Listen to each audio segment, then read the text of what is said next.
Om Swastiastu. Bagaimana kabar Anda hari ini? Senang berjumpa dengan Anda.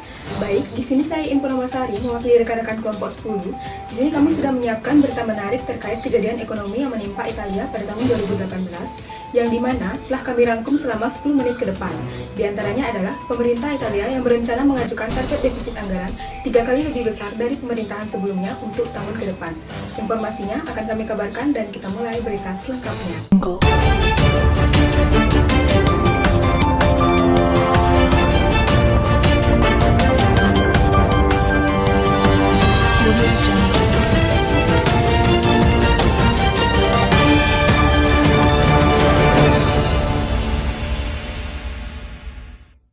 Italia kini menjadi perhatian para pelaku pasar.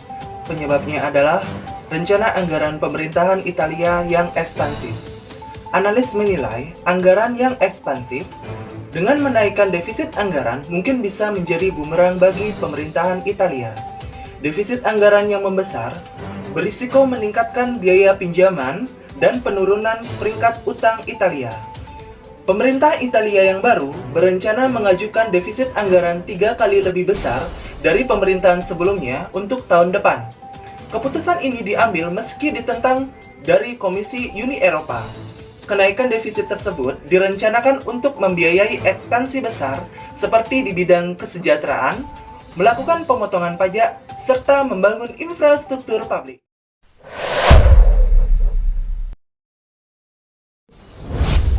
Tak heran jika Italia memiliki beban hutang terberat di antara ekonomi Uni Eropa lainnya, sekitar 130% dari produk domestik bruto atau PDB. Rasio utang ini merupakan yang terbesar setelah Yunani yang sempat mengalami krisis berkepanjangan. Tak heran jika target defisit anggaran yang kian besar membuat Uni Eropa khawatir. Pejabat dan diplomat di Brussels masih berharap kekuatan pasar akan meyakinkan Italia untuk mengubah rencana anggarannya, sebelum mereka secara resmi diserahkan pada pertengahan Oktober ke Komisi Uni Eropa.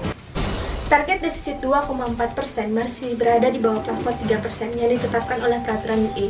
Namun, Italia berjanji kepada Brussels akan memangkas defisit dengan meyakinkan guna pembatasan utang yang besar. Jika target defisit tetap tidak berubah pada tenggat waktu Oktober, Komisi dapat menolak anggaran rancangan Italia, di mana kebijakan ini belum pernah dilakukan ke negara manapun.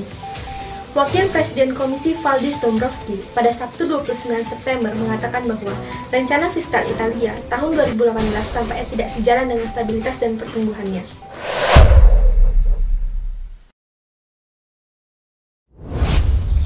Pemerintah Italia yang baru berjalan 4 bulan ini menargetkan defisit anggaran sebesar 2,4% dari produk domestik bruto untuk 3 tahun ke depan.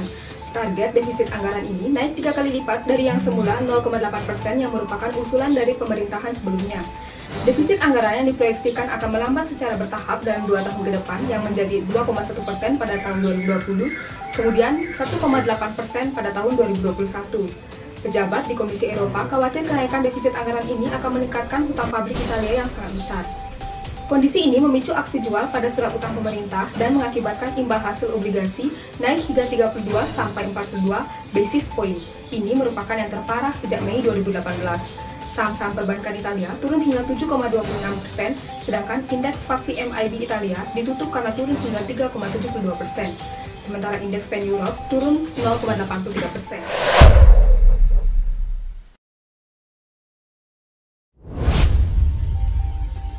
Selain penurunan dari indeks saham, mata uang euro juga jatuh ke level terendahnya dalam 11 hari terakhir.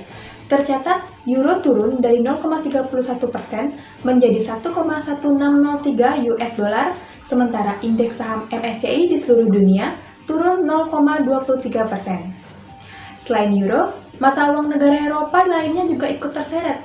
Pound sterling Inggris melemah 0,38%, sedangkan franc Swiss melemah 0,45%. Melihat perubahan besar di Italia ini, Perdana Menteri Giuseppe Conte mengatakan bahwa keputusan ini telah dipertimbangkan dan dianggap masuk akal dan berani untuk dilakukan. Menurutnya, rencana anggaran ini termasuk dalam program investasi publik terbesar yang pernah dilakukan Italia. Demikian berita yang dapat kami sampaikan. Akhir kata kami ucapkan terima kasih. Om Santi Santi Santi Om.